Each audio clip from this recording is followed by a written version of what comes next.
Hello दोस्तों, कैसे हैं आप सभी लोग। दोस्तों मैं उम्मीद करता हूं कि आप सभी लोग मस्त अपनी अपनी पढ़ाई में व्यस्त होंगे।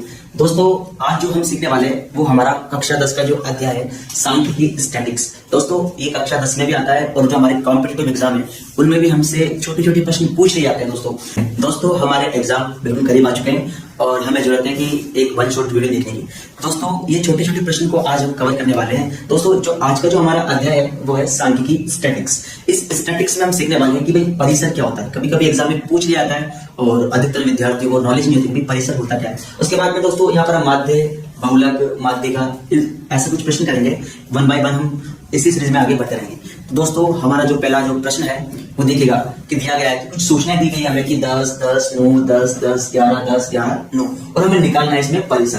दोस्तों परिसर निकालने के लिए हमें परिसर का फॉर्मूला में ध्यान रखना चाहिए दोस्तों कि परिसर निकाला गया था। तो दोस्तों देखिएगा कि परिसर का मतलब ये होता है कि जो सबसे बड़ा अंक है उसमें सबसे छोटा अंक अगर हम माइनस कर देंगे तो हमारा परिसर निकल जाएगा। और परिसर का जो फॉर्मूला है दोस्तों वो है हमारी की उच्च सीमा माइनस निम्न सीमा। उच्च सीमा में से दोस्तों हम क्या लेस कर देंगे, हमारी निम्न सीमा हम लेस कर देंगे तो हमारा क्या निकल जाएगा, परिसर ठीक रह जाएगा। तो दोस्तों देखिएगा इन आंकड़ों में से सबसे बड़ा नंबर कितना है दोस्तों, वो है हमारा 11। और दोस्तों निम्न सीमा मतलब सबसे छोटा नंबर कौन सा है दोस्तों, हमारा 9। और दोस्तों 11 में से 9 चला जाएगा कितना हो गया। तो दोस्तों पहला सवाल हमारा शुरू हो चुका है कि इसका परिसर कितना होगा, 2। देखिए दोस्तों अब आगे बढ़ते हैं इस क्रम में। दोस्तों स्टैटिक्स का इंपॉर्टेंट क्वेश्चन दोस्तों परिसर अक्सर एग्जाम में पूछ लिया जाता है। दोस्तों देखिएगा कि परिसर सूचनाएं 48, 26, 13, 25, 32, 18, 31 में परिसर क्या होगा। और दोस्तों परिसर का जो फॉर्मूला होता है वो होता है कि उच्च सीमा माइनस निम्न सीमा। कहने का मतलब है दोस्तों कि सबसे बड़ी संख्या में सबसे छोटी संख्या को अगर हम घटा देंगे तो हमारा परिसर निकल जाएगा। तो दोस्तों देखिएगा यहाँ पर सबसे उच्च सीमा सबसे बड़ा नंबर कौन सा दोस्तों, यहाँ पर है 48 और दोस्तों माइनस करना है सबसे छोटी संख्या। तो दोस्तों सबसे छोटी संख्या यहाँ पर दोस्तों कितना है, वो 13। तो क्या कर देंगे 48 में से 13 हम घटा देंगे दोस्तों। यहाँ पर देखो 8 में से 3 गया तो 5 और 4 में से 1 गया तो 3। तो दोस्तों ये हमारा 35 क्या रहेगा दोस्तों, इसका परिसर। अब दोस्तों इन्हीं आंकड़ों का हम माध्य निकालेंगे। और दोस्तों माध्य होता क्या है दोस्तों, यहाँ पर देखिएगा कि मान लो कि हम एक पार्टी ऑर्गेनाइज कर रहे हैं और इस पार्टी के अंदर दोस्तों हमारे पास कितने दोस्त हैं, 1, 2, 3, 4, 5, 6, 7, 8, 9 दोस्त हैं जो पार्टी करने वाले हैं। और सभी ने अपना अपना जो कंट्रीब्यूशन है वो दिया। एक बच्चे ने 10 रुपए दिए, दूसरे बच्चे ने 10 रुपए दिए, तीसरे ने 9 रुपए दिए, चौथे ने 10 दिए, फिर 5वें ने 10 दिए, छठे ने 11 दिए, 7वें ने 10 दिए, 8वें ने भी 11 दिए और 9वें ने 9 रुपए दिए। तो दोस्तों माध्य का मतलब ये होता है कि सभी के लिए क्या है, हमारा एक नंबर आ जाए, कि सभी के लिए हमें कोई अलग अलग अंक ना बोलना पड़े, सभी के लिए हमने एवरेज निकालना है। इसका मतलब औसत निकालना है दोस्तों कि भाई एवरेज पैसा बच्चे ने कितना कलेक्ट किया, एक बच्चे ने, तो उसको हम क्या बोलते हैं, माध्य। मतलब सभी के लिए एक नंबर। तो दोस्तों यहाँ पर देखो माध्य निकालो या फिर माध्य या फिर इसको हम क्या कह सकते हैं, औसत भी कह सकते हैं। इसको क्या कह सकते हैं दोस्तों, औसत भी हम कह सकते हैं, एवरेज भी हम कह सकते हैं दोस्तों। यहाँ पर दोस्तों देखिएगा कि ये एवरेज होता क्या है कि हमें क्या करना होता है कि राशियों का योग बटा राशियों की संख्या। ये हमारा इससे क्या निकल जाएगा, इससे हमारा एवरेज या फिर हमारा औसत निकल जाएगा दोस्तों। तो दोस्तों देखिएगा औसत निकालने के लिए हमें करना क्या होगा, पहले इन राशियों को ऐड करना होगा। दोस्तों देखिएगा राशि क्या है कि 10, देखो दोस्तों 10 plus 10 plus 9 plus 10 plus 10 plus 11 plus 10 plus 11 plus 9। और दोस्तों ये दो कितने लोग थे कि 1, 2, 3, 4, 5, 6, 7, 8, 9। देखो दोस्तों 9 दोस्तों जब जोड़ेंगे 10 और 10 20, 30, 40, 50, 60, 70, 80 और 90। तो दोस्तों सभी को जोड़ने का कितना आ गया हमारा 90/9। और जब इसमें इसका भाग देंगे तो 10। तो दोस्तों ये 10 क्या रहेगा, इसका माध्य का मतलब अगर हम ऐसे कहेंगे ना कि भाई एक बच्चे ने, सभी बच्चों ने 10 रुपए दिए हैं। दोस्तों देखिएगा कि यहाँ पर देखिएगा इसने भी 10, दूसरे ने भी 10, तीसरे ने भी 10, 10, 10, 10, 10, 1, 2, 3, 4, 5, 6, 7, 8, 9। दोस्तों यहाँ पर देखिएगा कि मान लो कि सभी बच्चों ने कितने रुपए दिए, 10 रुपए दिए, तब जाके हमारे पास में कितने कलेक्ट हुए, 90 रुपए। मतलब सभी के लिए क्या हो गया दोस्तों, एक नंबर हो गया। तो यहाँ पर नंबर अलग अलग, किसी ने 9 दिए, किसी ने 11 दिए, किसी ने 10 दिए। दोस्तों यहाँ पर सभी के लिए क्या आ गया, यहाँ पर एक नंबर आ गया। इसी को हम क्या बोलते हैं, हमारा माध्य बोलते हैं दोस्तों। देखिएगा दोस्तों आगे प्रश्न करते हैं कि हमें प्रश्न दिया गया कि किसी कार्यालय में 5 कर्मचारियों का वेतन इस प्रकार है। दोस्तों जो एक को तो मिलते हैं 8,000 रुपए और फिर दूसरे को मिलते हैं 5,000 रुपए, तीसरे को 4,000, 2,500, 1,500। ठीक है दोस्तों, इस प्रकार से हमें क्या मिलते हैं, इसमें मतलब कर्मचारियों को वेतन दिया जाता है। और पूछा गया कि कर्मचारियों का औसत वेतन क्या है। दोस्तों क्या औसत हो चाहे क्या हो माध्य, औसत हो चाहे क्या हो दोस्तों माध्य। अभी हमने सीखा है कि इसका फॉर्मूला क्या होता है। तो इसका फॉर्मूला होता है कि राशियों का योग बटा राशियों की संख्या। राशियों का योग बटा राशियों की संख्या। दोस्तों ये क्या है हमारा राशियों की संख्या। ये तो क्या हो गया, इसका फॉर्मूला हो गया कि भाई माध्यम कैसे निकालते हैं, फिर औसत कैसे निकालते हैं। तो दोस्तों सभी राशियों को हमें जोड़ना होगा। दोस्तों देखिएगा 8 और 5 कितना हो गया 13, 13 और 4 17, 17 और ये हो गया कितना, ये हो गया 19,500 और ये 500 20,000 और 1,000 21,000। दोस्तों ये कितना हो गया हमारे पास में, ये हो गया 21,000। और दोस्तों ये तो हो गया राशियों का योग। राशियों की संख्या कितनी 5 क्रम चाहे तो हम क्या कर देंगे, इसमें 5 का डिवाइड करेंगे। तो दोस्तों 5 चौक 20 और यहाँ पर 10 बच गए, 5 दूनी 10, 0 और 0। तो दोस्तों यहाँ पर देखिएगा कि सभी कर्मचारियों के लिए अगर मैं एक वेतन बोलूं तो वो कितना हो गया 42। औसत का मतलब ये है कि सभी के लिए एक नंबर, मतलब सभी को कितना मिलता है 4200 मिलता है। ये हमारा औसत वेतन है कि हमने क्या निकाला है, इसका एवरेज निकाला है। दोस्तों आगे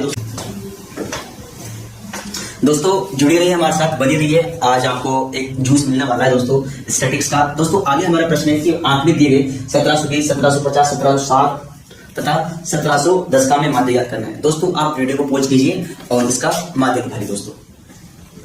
दोस्तों उम्मीद करता हूं कि आप सभी लोगों ने एक अच्छे तरीके से इसका आंसर निकाला होगा। दोस्तों देखिएगा इसका माध्य निकालने के लिए क्या करना होगा कि हमें करना होगा कि माध्य राशियों का योग,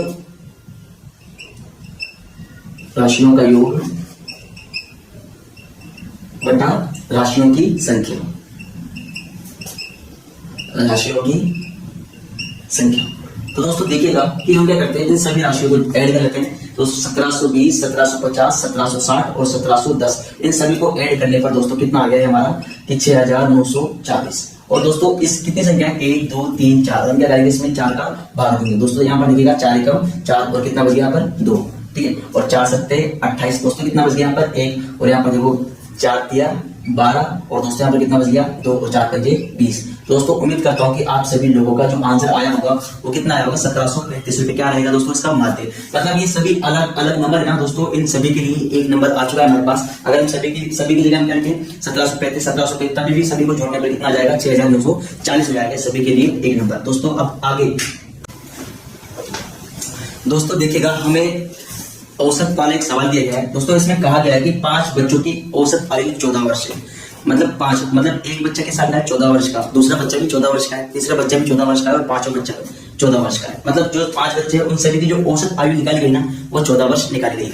तो मतलब यहाँ पर दोस्तों कि एक बच्चे की आयु वो दे रखी है कितनी 14 वर्ष, ठीक है। तो यहाँ पर देखो 5 बच्चों की कुल आयु। तो दोस्तों हम एक बच्चे की आयु 14 वर्ष है तो 5 बच्चों की आयु कितनी रहेगी दोस्तों 14 पंजे 70 वर्ष रहेगी। अब दोस्तों सवाल भी आगे कहा गया है कि भाई 8 वर्ष के एक बच्चे को शामिल कर लिया जाता है, ठीक है। यहाँ पर दोस्तों की 8 वर्ष के एक बच्चे को शामिल किया गया, ठीक है, शामिल किया गया। तो दोस्तों यहाँ पर हमें क्या निकालना है कि नई औसत निकालनी। दोस्तों यहाँ पर औसत निकालेंगे और औसत निकालने के लिए दोस्तों हमें क्या करना होता है कि राशियों का योग बटा राशियों की संख्या। दोस्तों एक राशि तो हमें दी गई कितनी 70, एक तो है 70 और यहाँ पर दोस्तों देखिएगा कि 70 वर्ष तो पहले थी और एक 8 वर्ष के बच्चे को हमने शामिल कर लिया। तो 8 वर्ष के बच्चे को शामिल कर लिया। दोस्तों पहले कितने लोग थे 5 लोग थे, पहले तो 5 बच्चे थे और एक नया बच्चा हो गया। तो दोस्तों यहाँ पर राशियों का योग बटा राशियों की संख्या। तो 70 और 8 कितना हो गया 78, 78 बटा 6 और 6 में जब इसका भाग देंगे 6 कम 6 और 6 दिया 18। तो इसका मतलब दोस्तों जो नया जो हमारा औसत निकला है दोस्तों ये हमारे पास में क्या है नया औसत। तो नया औसत निकालने के लिए राशियों का योग बटा राशियों की संख्या हम करेंगे और जो नया औसत निकल के आएगा वो हमारा 13 वर्ष है। दोस्तों उम्मीद करता हूँ कि आप लोगों को अच्छे समझ में आ रहा होगा और दोस्तों नहीं समझ में आया तो आप लोगों कमेंट करके बताइए कि ताकि हम हमारे और इस मतलब समझाने के तरीके में और सुधार ला सके। दोस्तों आप लोगों का साथ बहुत जरूरी है हमारे लिए। दोस्तों देखिएगा आगे करते हैं सवाल। दोस्तों इसी कड़ी में हम आगे बढ़ते हैं और आगे जो हमारा प्रश्न है और प्रश्न में हमें गिवन है कक्षा 8वीं के 25 छात्रों का औसत भार 51 किलोग्राम है, जबकि कक्षा 10वीं के 35 छात्रों का औसत भार 54 किलोग्राम है। और दोस्तों अब इन दोनों कक्षाओं को शामिल किया जाता है और पूछा गया कि भाई इनको मिलाने पर नया औसत क्या होता है। तो दोस्तों यहाँ पर देखिएगा जो 8वीं में कितने छात्र पढ़ते हैं 25 छात्र पढ़ते हैं। दोस्तों यहाँ पर मैं लेता हूँ तो स्टूडेंट लेता हूँ, ठीक है दोस्तों, और यहाँ पर उनका वेट ले लेता हूँ दोस्तों, उन स्टूडेंट का लेता हूँ वेट ले लेता हूँ। तो दोस्तों यहाँ पर देखिएगा कि 8वीं की मैं बात कर रहा हूँ, किसकी बात कर रहा हूँ मैं 8वीं की बात कर रहा हूँ। 8वीं के अंदर 25 तो छात्र हैं और एक छात्र का वजन कितना है 51 किलोग्राम। तो दोस्तों जब मैं दोनों को गुणा करूंगा तो मेरे पास में इस कक्षा में जो कुल वजन कितना हो जाएगा दोस्तों, जब 25 को 51 से गुणा करते हैं तो वो हो गया 1275। तो दोस्तों 1275 मतलब 25 बच्चों का जो वजन है ना वो कुल मिला के 1275 है। और दोस्तों अगर मैं बात कर रहा हूँ 10वीं की, और 10वीं की जो छात्र है दोस्तों, 10वीं के छात्र कितने हैं यहाँ पर 35 है।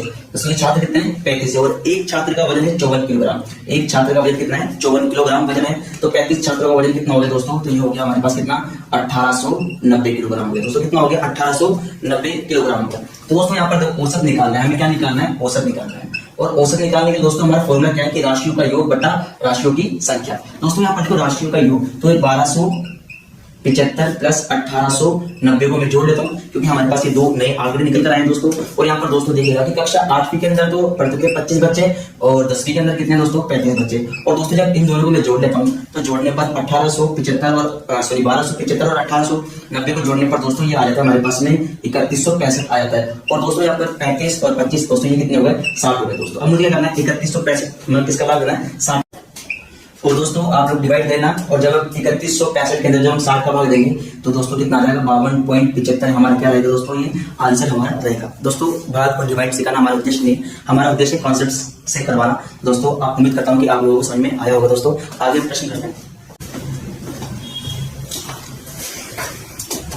तो दोस्तों देखिएगा आगे जो हमारा प्रश्न है कि यदि 3, 4, 8, 5 और यहाँ दिया है x, 3, 2, 1 अंकों का माध्य अगर 4 है तो हमें x का मान। दोस्तों अभी तक हमने सीधे सवाल किए हैं दोस्तों कि हमें आंकड़े दिए गए थे और हमें माध्य या फिर औसत निकालना था। और दोस्तों इस सवाल में थोड़ा चेंजेस आ गया यहाँ पर कि हमें आंकड़े दिए गए लेकिन एक आंकड़े को मिस कर दिया, उसके लिए हमें क्या दे दिया, हमें औसत दिया गया। तो उल्टा सवाल है दोस्तों, बहुत ही आसान सवाल है दोस्तों। देखिएगा बिल्कुल फॉर्मूला बेस्ट है हमारा। देखो फॉर्मूला क्या है हमारा कि राशियों का योग बटा राशियों की संख्या। तो मैं क्या करता हूँ राशियों का योग करता हूँ कि 3 plus 4 plus 8 plus 5 plus x plus 3 plus 2 plus 1। तो दोस्तों ये तो हो गई हमारी राशियों का योग बटा राशियों की संख्या। दोस्तों 1 2 3 4 5 6 7 8 और राशि की संख्या दोस्तों कितनी हो गई 8। और दोस्तों जो यहाँ पर हम क्या निकालते हैं इसका औसत, और औसत दोस्तों हमें ऑलरेडी कितना दे रखा है, हमें 4 दे रखा है दोस्तों। तो दोस्तों देखिएगा ये संख्या भिन्न में तो हम क्या करते हैं इसको भी भिन्न में रखते हैं दोस्तों। यहाँ पर देखिएगा आगे की 4 बटा 1 बराबर दोस्तों इन सभी को जोड़ते हैं कि 3 और 4 7, 7 और 8 15, 15 20 23 25 26। तो दोस्तों यहाँ पर देखिएगा कि संख्या 26 होगी लेकिन इसमें क्या है x भी, तो प्लस x बटा 8। दोस्तों देखिएगा हम यहाँ पर क्या करते हैं क्रॉस मल्टीप्लाई करते हैं, हम क्या करते हैं वज्र गुणा करते हैं दोस्तों। क्या करते हैं यहाँ पर वज्र गुणा करते हैं। तो दोस्तों यहाँ पर देखिए 26 को 1 से गुणा करेंगे तो 26, बीच में प्लस का चिन्ह प्लस आएंगे, 1 को जब x से गुणा करेंगे तो x, और दोस्तों यहाँ पर देखो 8 को जब 4 से गुणा करेंगे तो 8 चौक 32। दोस्तों हमें यहाँ पर x की वैल्यू चाहिए तो हम क्या करेंगे x को पकड़ लेंगे और पकड़ने के बाद बराबर का चिन्ह, बराबर के बाद लिखा 32 लिखा दोस्तों। ये 26 यहाँ प्लस का है उसको इधर भेज देंगे, 26 क्या हो जाएगा दोस्तों माइनस हो जाएगा दोस्तों। यहाँ पर x बराबर और 32 में से जब 26 जाएंगे दोस्तों यहाँ पर कितना बच जाएंगे 6। दोस्तों यहाँ पर जो x की वैल्यू रहेगी हमारी वो कितनी रहेगी 6। दोस्तों बिल्कुल आसान सा क्वेश्चन दोस्तों, धीरे धीरे हमारे लेवल को बढ़ाने वाले दोस्तों बनी रहिएगा। टफ क्वेश्चन भी हम देने वाले हैं इस चैप्टर के अंदर क्योंकि हमने बिल्कुल जीरो से इसको स्टार्ट किया है और टॉप लेवल तक लेके जाने वाले हैं दोस्तों। दोस्तों आगे हम करते हैं सवाल को। दोस्तों ये प्रश्न में एग्जाम में कई बार पूछा गया है कि दोस्तों सवाल दिया हुआ है कि प्रथम 7 विषम संख्याओं का औसत क्या होगा। तो दोस्तों औसत देखिएगा कि विषम संख्या हमें मालूम होनी चाहिए कि प्रथम 7 विषम संख्या निकाल पाए। दोस्तों विषम संख्या क्या होती है कि ऐसी संख्या जिनमें 2 का पूरा पूरा भाग नहीं जाता, तो हम क्या बोलते हैं विषम संख्या बोलते हैं। तो पहली संख्या है 1 और दूसरी कितनी है 3, फिर उसके बाद में 5, फिर उसके बाद में है 7, फिर उसके बाद में दोस्तों कितनी है 9 और फिर कितनी है 11 और फिर कितनी है 13। दोस्तों देखेंगे हम 7 हो गए क्या 1 2 3 4 5 6 7, बिल्कुल दोस्तों 7। ये हमें आंकड़े हमें मिल गए हैं और हमें क्या निकालना है आंकड़ों का हमें माध्य निकालना है। दोस्तों हम क्या करते हैं कि जो हमारा फॉर्मूला है कि माध्य निकालने का कि राशियों का योग बटा राशियों की संख्या। दोस्तों क्या करेंगे हम राशियों का योग बटा राशियों की संख्या। तो दोस्तों देखिएगा कि 1 3 5 7 9 11 और 13 इन सभी को जोड़ने पर दोस्तों कितना आता है 49 आ जाता है। और दोस्तों किस संख्या है 7 संख्या है तो इसमें किसका भाग देंगे 7 का भाग देंगे। तो दोस्तों जब इसमें इसका भाग देंगे तो दोस्तों यहाँ पर आंसर कितना आ गया दोस्तों, ये कितना है हमारे पास में इसका माध्य कितना आ गया 7 आ गया। दोस्तों आगे बढ़ते हैं। अब दोस्तों हमें सवाल दिया गया है कि प्रथम 5 अभाज्य संख्याओं का योग। दोस्तों हमें पता होना चाहिए कि अभाज्य संख्या क्या होती है। दोस्तों देखिएगा कि अभाज्य संख्या निकालते हैं दोस्तों पहले हमें, वैसे तो याद होना चाहिए और नहीं भी आती कि अभाज्य संख्या क्या होती है। तो दोस्तों संख्या का अभाज्य संख्या दोस्तों ऐसी संख्या जो या तो एक के पाड़े में आ जाए या फिर खुद के पाड़े में आ जाए, मतलब स्वयं के पाड़े में आ जाए, वो संख्या क्या कहलाती है अभाज्य संख्या। जैसे दोस्तों मैं यहाँ पर लिख देता हूँ 1 2 3 4 5 6 7 8 9 10 11 12 13, ये मैंने गिनती लिखी दोस्तों। दोस्तों देखिएगा कि मैं इनमें से मुझे अभाज्य संख्या ढूंढनी है दोस्तों। अभाज्य संख्या, तो दोस्तों अभाज्य संख्या क्या होती है दोस्तों या तो वो किसके पाड़े में आ जाए, एक के पाड़े में आ जाए, और दोस्तों किसके पाड़े में आ जाए, और वो खुद के पाड़े में आ जाए, वो स्वयं के पाड़े में आ जाए, तो वही संख्या क्या होती है, अभाज्य संख्या होती है। मतलब कहने का मतलब है कि उसके केवल कितने टुकड़े हों, 2 टुकड़े। कितने टुकड़े, 2 टुकड़े दोस्तों। जिस संख्या के 2 टुकड़े रहते हैं वो संख्या अभाज्य कहलाती है। कैसे दोस्तों यहाँ पर देखिएगा ये किसके पाड़े में आता है, ये सिर्फ एक के पाड़े में आता है, और तो किसी के पाड़े में नहीं आता, इसलिए संख्या अभाज्य संख्या नहीं है दोस्तों। यहाँ पर दो को देखिएगा, ये एक के पाड़े में आता है और ये 2 के पाड़े में आता है, और किसके पाड़े में नहीं आता दोस्तों देखिएगा, ये एक तो एक के पाड़े में आता है, 2 के पाड़े में आता है, और किसी के पाड़े में आता है। इसका मतलब ये 2 क्या है, हमारे एक अभाज्य संख्या है दोस्तों। 3 को देखिएगा, इसके टुकड़े करते हैं, एक तो एक के पाड़े में आता है, और ये भी किसके पाड़े में आता है, 3 के पाड़े में, इसके भी केवल 2 टुकड़े हैं, इसका मतलब ये भी अभाज्य संख्या है दोस्तों। अब 4 को देखिएगा दोस्तों, ये 4 को देखिएगा, एक तो ये एक के पाड़े में आता है, 2 के पाड़े में आता है, और ये 4 के पाड़े में आता है। इसका मतलब इसके 3 टुकड़े हो गए, और कहने का मतलब इसके 2 टुकड़े हुए, वही संख्या अभाज्य संख्या। ये अभाज्य संख्या नहीं है, ये भाज्य संख्या है दोस्तों। अच्छा आगे देखिए दोस्तों, 5 को देखिएगा, एक तो ये एक के पाड़े में आता है, और एक 5 के पाड़े में आता है, और तो इसके अलावा किसी के पाड़े में आता नहीं। इसका मतलब ये संख्या कौन सी कहलाएगी, हमारी अभाज्य संख्या दोस्तों। 6 को देखिएगा, एक तो ये एक के पाड़े में आता है, एक 2 के पाड़े में आता है, एक 3 के पाड़े में आता है, और एक 6 के पाड़े में आता है। इसका मतलब इसके 2 से ज्यादा टुकड़े हो रहे हैं, तो ये भाज्य संख्या कहलाएगी, अभाज्य संख्या नहीं। ये भी हमारे पास में क्या नहीं है, अभाज्य संख्या नहीं है दोस्तों। 7 को देखिएगा, एक के पाड़े में आता है, 7 के पाड़े में आता है, इसका मतलब ये भी हमारे पास में कौन संख्या है, ये भी हमारे पास में अभाज्य संख्या है। उम्मीद करता हूँ कि आप लोग समझ गए होंगे दोस्तों। ये एक के पाड़े में आता है, 2 के पाड़े में आता है, 4 के पाड़े में आता है, 8 के पाड़े में आता है, इसका मतलब ये भी अभाज्य संख्या नहीं है दोस्तों। 9 को देखिएगा, ध्यान से देखिएगा दोस्तों, 9 को एक के पाड़े में आता है, 3 के पाड़े में आता है, और 9 के पाड़े में आता है, इसका मतलब ये भी अभाज्य संख्या नहीं है। 10 को देखिएगा दोस्तों, ये एक के पाड़े में आता है, 2 के पाड़े में आता है, 5 के पाड़े में आता है, 10 के पाड़े में आता है, ये भी अभाज्य संख्या नहीं है दोस्तों। 11 को देखिएगा, 11 को ये एक के पाड़े में आता है, और 11 के पाड़े में आता है, इसके अलावा किसी के पाड़े में नहीं आता है, इसका मतलब 11 हमारे पास क्या है, अभाज्य संख्या। और दोस्तों हमें क्या है कि प्रथम 5 अभाज्य संख्या चाहिए थी, तो दोस्तों देखिएगा हमारी जो प्रथम 5 अभाज्य संख्या कौन कौन सी है। पहले तो कितनी है, 2, फिर 3, फिर निकल रहा है 5, फिर आया 7, और लास्ट में कितना है दोस्तों, 11। तो ये 5 अभाज्य संख्या हो गई दोस्तों। अगर 6 के लिए पूछता तो आगे भी निकालते हैं, 7 के लिए पूछता है, इस प्रकार से आप लोग कर लोगे, ऐसे मैं उम्मीद करता हूँ दोस्तों। तो प्रथम 5 मैंने अभाज्य संख्या ले लिए, ये तो हो गया राशियों का योग बटा राशियों की संख्या, राशियों की संख्या कितनी है, 5 है दोस्तों। तो दोस्तों देखिएगा जब इन सबको जोड़ेंगे तो कितना आ जाएगा, ये 28 आ जाएगा दोस्तों। और 28 में किसका भाग देने वाले, 5 का भाग देने वाले दोस्तों। 55 25, कितना बच गया, 3। तो 3 तो छोटा पड़ गया, तो पॉइंट लगा के हम क्या लगा देंगे, 0, और हो गया 30, और 5 6 30 दोस्तों। यहाँ पर हमारा जो आंसर निकलने वाला है वो 5.6 हमारा आंसर निकल गया दोस्तों। अगर आप लोगों को हमारी वीडियो पसंद आई तो मैं लाइक कीजिए, शेयर कीजिए, सब्सक्राइब कीजिए दोस्तों, ताकि हम भी इससे भी बेहतर तरीके से आप लोगों को समझा पाए, हमें भी मोटिवेशन मिले, ताकि ये सिलसिला हमारा जारी रहे। और मिलते हैं दोस्तों अगले पार्ट के अंदर, तब तक के लिए आप हमारी हेल्प कीजिए, हमारी वीडियो को शेयर कीजिए। Bye bye, take care.